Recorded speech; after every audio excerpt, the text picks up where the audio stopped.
brought to you by 5paisa.com. Investing made easy and rewarding. Download the app now. नमस्कार, मेरा नाम है प्रमोद और आप देख रहे हैं द लल्लन टॉप का डेली इकोनॉमिक शो खर्चा पानी। आज हमारे साथ हैं दिल्ली विश्वविद्यालय के एसोसिएट प्रोफेसर नरेंद्र ठाकुर, जो आज की खबरों पे, आज की सुर्खियों पे हमारे साथ विस्तार से चर्चा करेंगे और उनके मायने को हम समझने की कोशिश करेंगे। नरेंद्र जी, बहुत बहुत स्वागत है आपका हमारे शो में। शुक्रिया प्रमोद, मुझे भी अच्छा लग रहा है आपसे मिलके।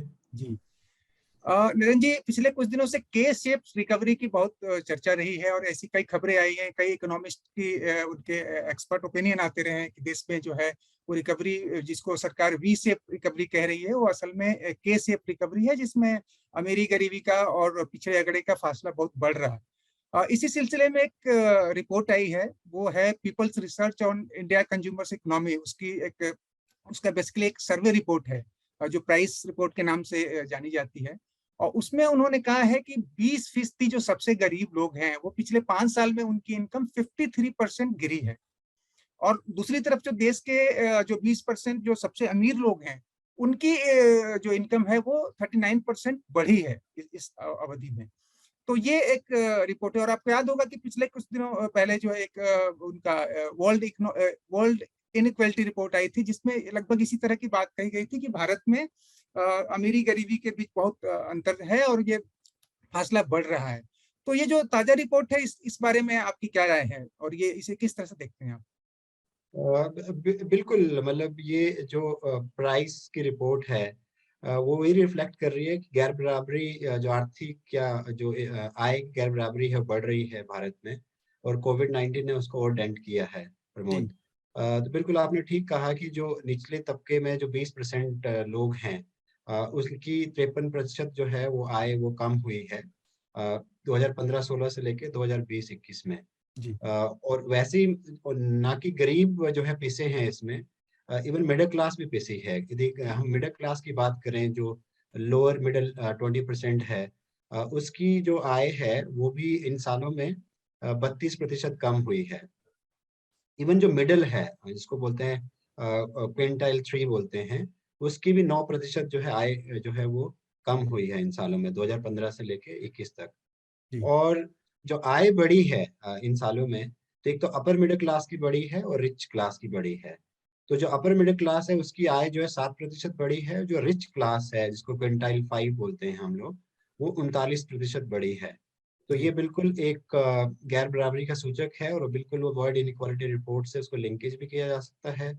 और पिछले एक और ऑक्सफैम की रिपोर्ट आई है, उन्होंने ये कहा ही है कि 84% जो लोगों की इनकम घटी है, जो बिल्कुल जो हाउस होल्ड है जी, उनकी जो आय है वो कम हुई है।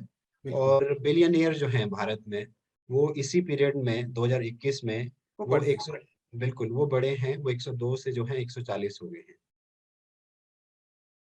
और इसमें इस रिपोर्ट में एक बात इन्होंने कही है कि एक तो इन्होंने अपना जो सैंपल का वो पूरा उन्होंने जो बताया है कि हमने कैसे सर्वे किया, उसमें कह रहे हैं कि हमने 120 शहरों में और 100 जिलों में और करीब 800 गांवों में ये इसको हमने सैंपल साइज बनाया था और इस पे हमने सर्वे किया था। और उनका कहना है कि पैंडेमिक के दौरान सबसे ज्यादा झटका लगा है। हालांकि इसी रिपोर्ट में ये भी बात कही गई है कि जो 2016 का जो दौर है, जिसमें नोटबंदी आई और फिर जीएसटी आया, उस दौरान भी थोड़ा सा जो है कि ये जो तबका है 20% जो पोरेस्ट है, उसको काफी मुश्किलें झेलनी पड़ी और उसकी इनकम पे काफी इफेक्ट पड़ा था। तो ये जब बजट आ रहा है, तो आप क्या देख रहे हैं कि इस तरह की जो लगातार रिपोर्ट्स आ रही हैं, इससे क्या सरकार के ऊपर किसी तरह का दबाव या किसी तरह की उनके अंदर किसी तरह की प्लानिंग होगी कि हम बजट में कुछ कर पाए इस तबके के लिए, या जो कुछ भी पॉलिसीज हैं उस पे हम इस तबके को कुछ राहत दे पाए? बिल्कुल, मैंने इनफैक्ट इसी डेटा को हम आगे थोड़ा बढ़ाएं और देखें कि रूरल और अर्बन एरियाज में तो जो गरीबी का जो रेशो था वो था 90%। पहले गरीब जो हिंदुस्तान के वो गांव में रहते थे या रूरल सेक्टर में रहते थे, और जो 10% थे वो अर्बन एरियाज में रहते थे। अभी रिपोर्ट ये बता रही है कि अब 70% जो लोग हैं वो गाँव में रह रहे हैं या रूरल सेक्टर में रह रहे हैं, और 30% जो है वो अब शहरों में रह रहे हैं। तो एक तरह से शहरों में भी जो शहरी गरीबी है वो भी बड़ी है। तो इसलिए मुझे लगता है कि जो आप बिल्कुल ठीक बोल रहे हैं कि बजट अभी जो आने वाला है उसमें इस तबके का ध्यान रखना पड़ेगा, क्योंकि इस तबके का मतलब ये नहीं है कि जो बॉटम 20% तो है ही, लेकिन जो मिडिल क्लास है और उसमें बात आई भी थी कि उनकी नौकरियां भी गई हैं या उनकी जो आय है वो भी कम हुई है, और जो इस डेटा की रिपोर्ट में दिख रही है। तो जी मतलब एक तरह से मोदी गवर्नमेंट को आने वाले बजट में जो 1 फरवरी को पेश हो रहा है संसद में, उस पे उसके उसमें ये इन चीजों के बारे में ध्यान रखना पड़ेगा। और मैं तो ये जरूर कहूंगा कि इसमें 2 चीजें तो क्लियरली गवर्नमेंट को समझनी पड़ेगी। एक तो नरेगा का फंड जो है उसको यूनिवर्सलाइज करना पड़ेगा, क्योंकि यदि 30% गरीबी जो है वो अर्बन सेक्टर में हो गई है, शहरी क्षेत्रों में हो गई है, तो फिर सिर्फ नरेगा का फंड सिर्फ गांव में तो बिल्कुल वो बढ़ाए बढ़ाए, लेकिन साथ में अर्बन एरियाज को भी उसको एक तरह से यूनिवर्सलाइज कर दें। और दूसरा जो पीडीएस की बात आ ही रही है, वो हम मेरे ख्याल आगे भी इस पॉइंट पे बात करने वाले हैं कि पीडीएस को भी यूनिवर्सलाइज किया जाए, जिससे कि जो भूख से मौतें हैं या जो गरीबी है हम्म उसको भी कम किया जाए या उसको भी रोका जाए। ये हम्म दोनों बातों का ध्यान रखना जी पड़ेगा। बिल्कुल, सही कह रहे हैं। और हो सकता है क्योंकि कई अर्थशास्त्री इस बारे में कह चुके हैं, जो आपने कहा कि मनरेगा जैसी स्कीमें हैं उनका दायरा थोड़ा सा और फैलाया जाए, कस्बों से होते हुए शहरों तक भी आए। इस रिपोर्ट में मैं सर एक चीज देख रहा हूँ कि कह रहे हैं कि ये अचानक ट्रेंड आया है। जो अभी तक क्या था कि 2015 तक इनकम बढ़ रही थी, जो निचला तबका है उसका बढ़ रही थी। और एक जगह ये कह रहे हैं कि 2005 से 2015 के बीच जो है, जो सबसे अमीर 20% है उनकी इनकम 34% बढ़ी थी, लेकिन जो पोरेस्ट 20% है उनकी इनकम 183% बढ़ी थी। यानी लोगों की इनकम जो है वो रिफॉर्म के बाद, 1991 के रिफॉर्म के बाद हमारे देश में निचले तबके की इनकम लगातार बढ़ रही थी, जो अचानक 2015 आई, उसके बाद से 15 के बाद से थोड़ा स्लो डाउन हुआ उसका। लेकिन अब जो है वो लास्ट 5 इयर्स में बिल्कुल ही वो रिवर्स हो गया, एकदम उल्टा हो गया और घटने लगी इनकम।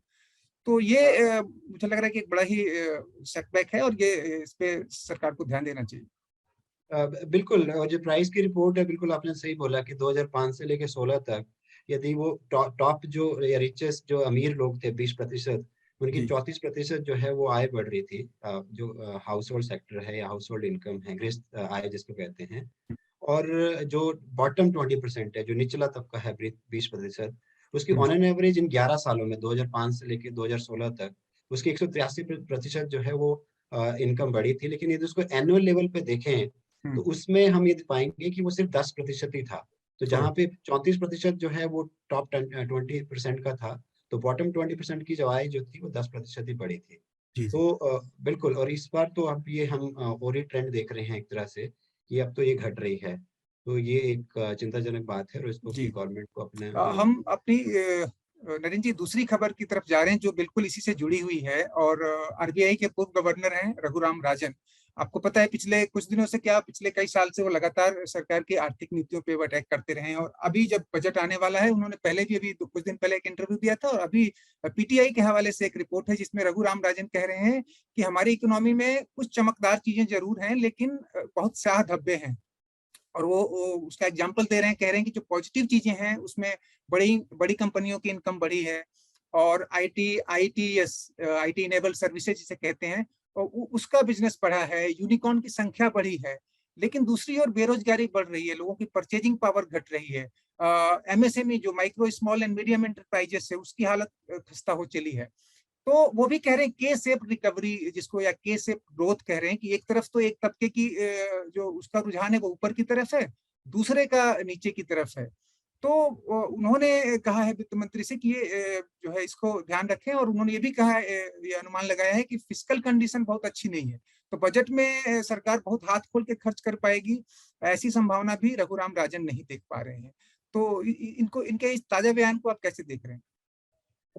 बिल्कुल, रघुराम राजन मुझे लगता है कि एक रैशनल इकोनॉमिक्स हैं, और इसलिए वो बात बिल्कुल ठीक बोल रहे हैं कि जो हमारे डार्क स्ट्रेन्स हैं, जो स्याह धब्बे हैं, जो आप बिल्कुल अच्छी हिंदी बोल रहे हैं, क्लिष्ट हिंदी, जी वो मुझे नहीं अच्छा नहीं, ही लग रहा है।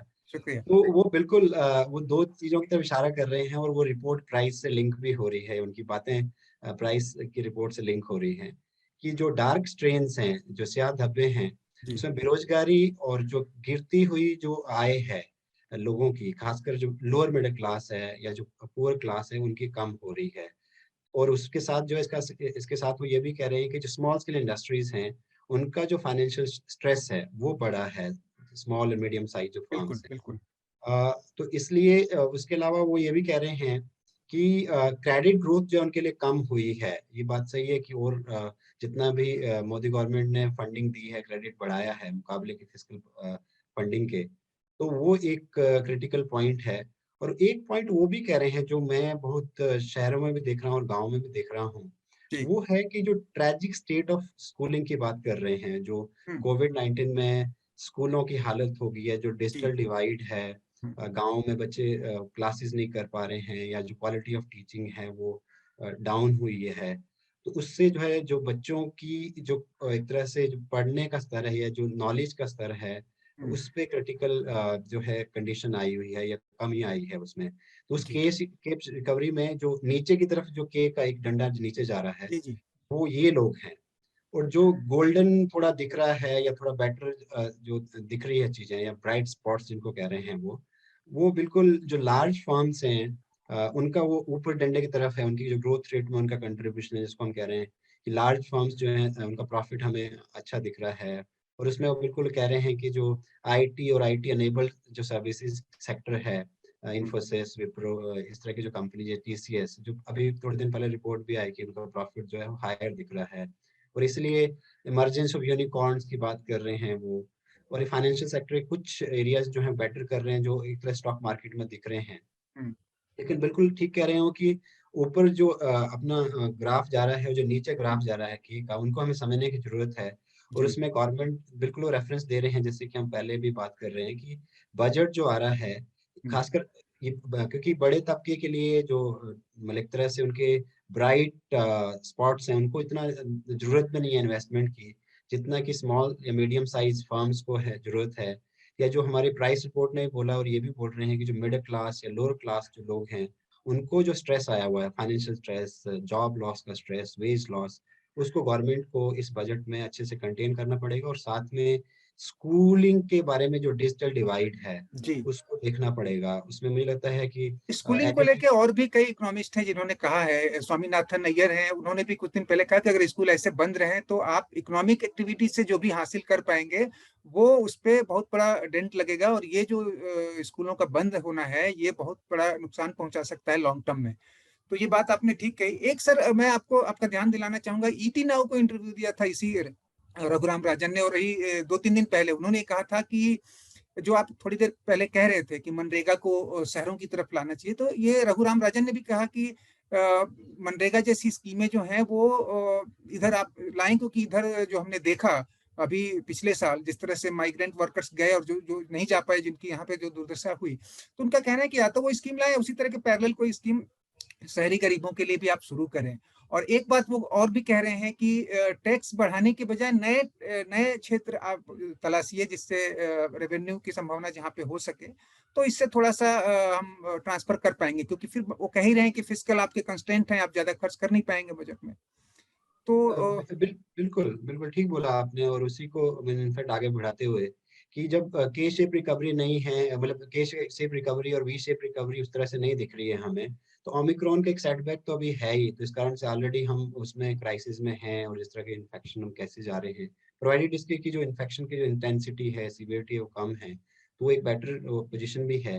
लेकिन गवर्नमेंट को एक लेवल पे बिल्कुल ध्यान देना पड़ेगा। और जो एक तरह से मतलब ये काफी इकोनॉमिक्स बोल ही रहे हैं और वो भी कह रहे हैं कि जो रिच है, टॉप रिच है, जिसकी जी। तरफ डेटा भी, हमारा माइक्रो लेवल डेटा भी कह रहा है, यदि बिलियनियर्स का नंबर बढ़ रहा है, तो कम से कम काफी इकोनॉमिक्स कह रहे हैं कि कम से कम आप 4% टैक्स जो है उन पे लगाइए, जिससे कि जो आपको फिस्कल स्पेस जो मिलेगा, और जो वो बात कर रहे हैं जहाँ पे सियाह धब्बे हैं, उनको मिटाने की कोशिश करिए। और ये सिर्फ वो नहीं बोल रहे हैं, अब तो हम पीछे खर्चा पानी में बात करते भी रहे हैं, हम्म। उसमें ये बात हुई है कि एक लेवल पे हमें जो सीआई है, या जो बिजनेस इंडस्ट्रीज के जो ग्रुप्स हैं, हम्म। एसोचेम हैं, वो भी कह रहे हैं कि आपको अब डिमांड की तरफ ध्यान देना होगा, और खासकर जो बेरोजगारी है उसकी तरफ ध्यान देना होगा, खासकर निचले तबके का या मिडिल क्लास का।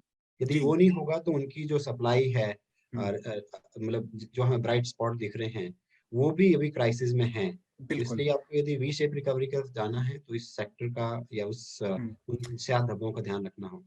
ठीक है नरेंद्र जी, उम्मीद करनी चाहिए कि आने वाले बजट में वो सरकार जो है खासकर इस तरफ ध्यान देगी और कम से कम जो उसका एक्सपेंडिचर है उसमें इस गैप को भरने की कोशिश करेगी। हम आते हैं आज की तीसरी खबर पे और वो सब्सिडी को लेके है। पिछले दिनों भी इसकी चर्चा होती रहेगी कि ये कह रही है रिपोर्ट एक कि भारत में जो फूड और फर्टिलाइजर सब्सिडी है वो, आपको पता है सरकार ने पिछले कुछ सालों से 4-5 सालों से उसको कंस्टेंट करने की कोशिश की थी कि कम से कम किया जाए, बहुत ज्यादा बोझ है। तो वो 2020-21 तक तो कम हो रही थी, लेकिन अचानक अब वो रिवर्स हो गया है ट्रेंड और बहुत ज्यादा सब्सिडी जो है वो उसकी मात्रा बढ़ गई है। और इसमें इन्होंने एग्जांपल दिया है कि 2015-16 से 2019-20 तक जो है वो सालाना 2.1 लाख करोड़ रुपए की फूड एंड फर्टिलाइजर सब्सिडी दी गई थी, जो अब घटकर एक साल पहले तक घट करके 1.9 लाख करोड़ हो गई थी। लेकिन पिछले जब ये पैंडेमिक शुरू हुआ उसके बाद से ये रिवर्स हुआ है और ये अब जो है वो उसमें इजाफा देखा जा रहा है। इसको कैसे देख रहे हैं आप?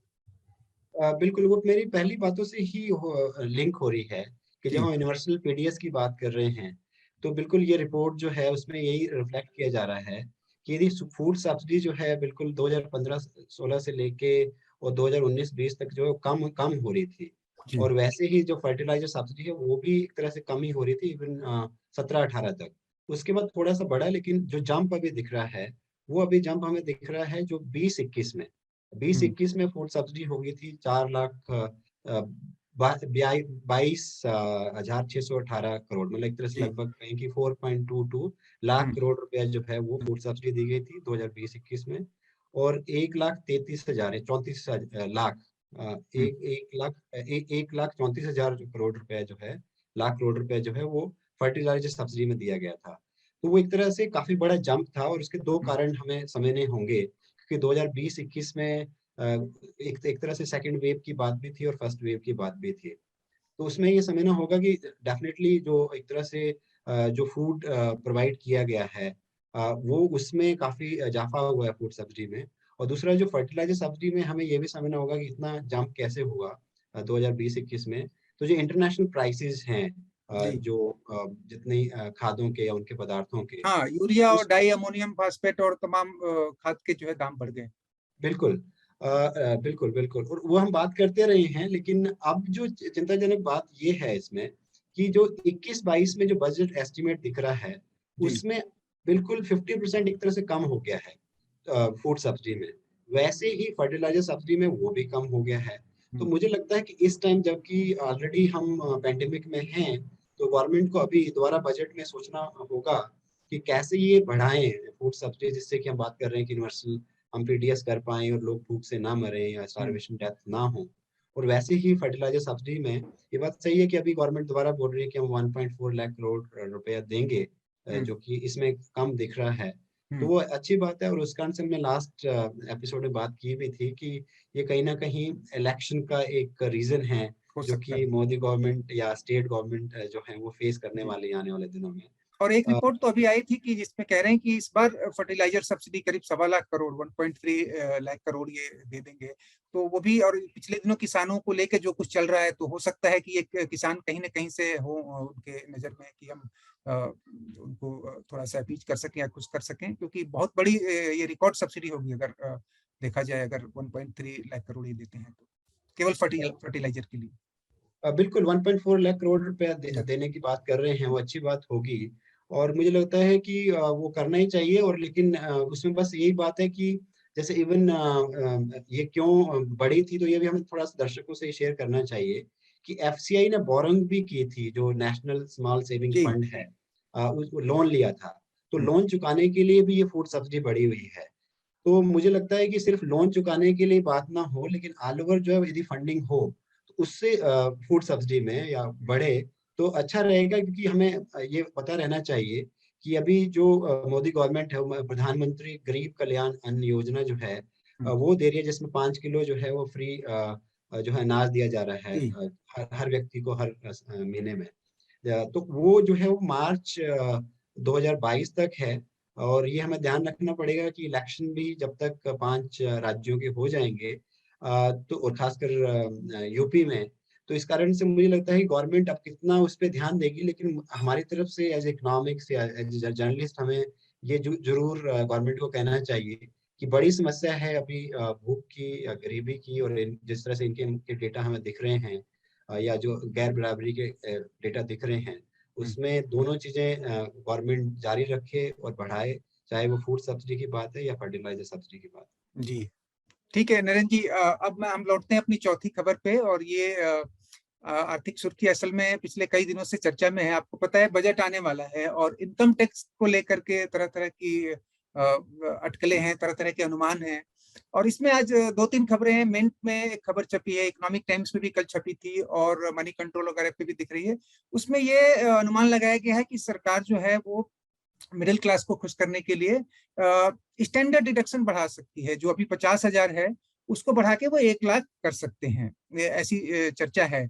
आपको क्या लग रहा है कि ये किस तरह की संभावना है और कितनी जरूरत है? क्योंकि इनकम, आपको मैं बताना चाहूंगा कि इनकम टैक्स में जो बड़ी छूट मिली थी वो जब पहली बार मोदी सरकार आई सत्ता में 2014 में, तो श्री अरुण जेटली जी, स्वर्गीय अरुण जेटली थे, उन्होंने दिया था जो एग्जाम्पशन लिमिट है उसको 2 लाख से बढ़ा के 2.5 लाख उन्होंने किया था। उसके बाद से कोई बहुत बड़ी छूट इनकम टैक्स में मिली नहीं है। थोड़ा बहुत स्लैब बदले, थोड़े से न्यू रिजीम ओल्ड रिजीम हुआ, लेकिन जो जिसका इंतजार रहता है लोगों को, और बहुत दिनों से चर्चा थी कि 2 लाख से 3 लाख कीजिए, फिर 2 से 2.5 तो हो गया।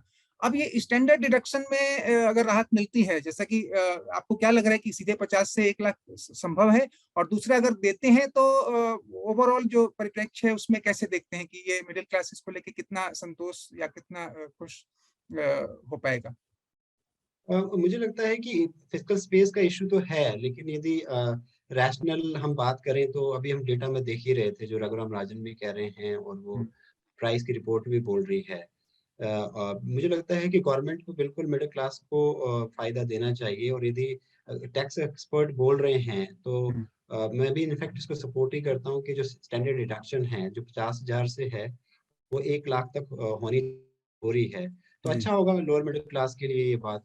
और उसके अलावा हम ये भी बात कर रहे हैं, वो बात आ रही है कि एटीसी के जरिए ये बात भी आ रही है कि एटीसी के जरिए जो अब 1.5 लाख की लिमिट है, बिल्कुल उसको एग्जाम्पशन में अब 3 लाख करने की बात भी हो रही है, इस जी। तरह के विज्ञप्त सूत्र बोल रहे हैं जो रिपोर्ट्स हाँ में मतलब दिखी। 3 लाख तो नहीं कर पाएंगे, लेकिन अगर 2 लाख भी कर दें तो मुझे लगता है बड़ी छूट होगी, क्योंकि महंगाई के साथ अब 1.5 लाख की लिमिट छोटी पड़ गई है।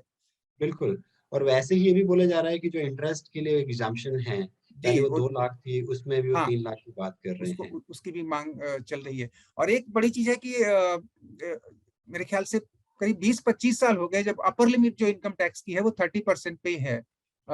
जो 10 लाख से ऊपर का जो स्लैब है, 10 लाख से ऊपर के जो इनकम ग्रुप है, उसके लिए जो हाईएस्ट लिमिट है वो 30 है। उसको बता रहे हैं लोग कि वो 30 से 25 हो सकती है, होना चाहिए। देखिए ये सब अटकलें हैं, हालांकि हमें अपने व्यूअर्स को साफ कर देना चाहिए कि हम जो भी चर्चा कर रहे हैं कोई प्रमाण नहीं है, किसी को नहीं पता कि बजट में क्या होने वाला है। तो हम जो भी चर्चा कर रहे हैं वो छपी हुई खबरों पे कर रहे हैं, जो अब तक जताई गई संभावनाएं हैं, अटकलें हैं, उसी पर बात कर रहे हैं। तो अगर अपर लिमिट को घटा के 30% या 20% लाते हैं तो डेफिनेटली वो जो अपर इनकम ग्रुप है, जो हायर इनकम ग्रुप है, उसको फायदा होगा इससे। लेकिन जो आपने कहा कि स्टैंडर्ड डिडक्शन अगर ये करते हैं 50 लाख से बढ़ा के 1 लाख, तो निश्चित तौर पर ये लोअर मिडिल क्लास और मिडिल क्लास के लिए एक बहुत अच्छी खबर होगी।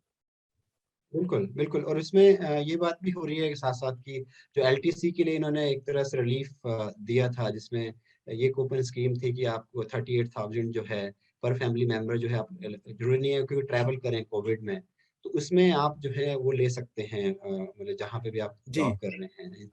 और उसके अलावा एक इम्पॉर्टेंट बात ये भी बोली जा रही है कि जो वर्क फ्रॉम होम है, तो उसमें जो खासकर गवर्नमेंट एम्प्लॉइज जो हैं वो काम कर रहे हैं, तो उन पे जो खर्चा आया है उस पे बिल्कुल। भी एग्जाम्पशन की बात हो रही है। मुझे लगता है कि ज़रूरी है, ये भी गवर्नमेंट को समझना चाहिए, क्योंकि सच में एक्सपेंसेस बढ़े हैं। Being a teacher, being a doctor, जो प्रोफेशनल्स हैं, हम लोगों के, इवन हम बीइंग ए पेरेंट, हम लोगों की कॉस्ट भी बढ़ी है।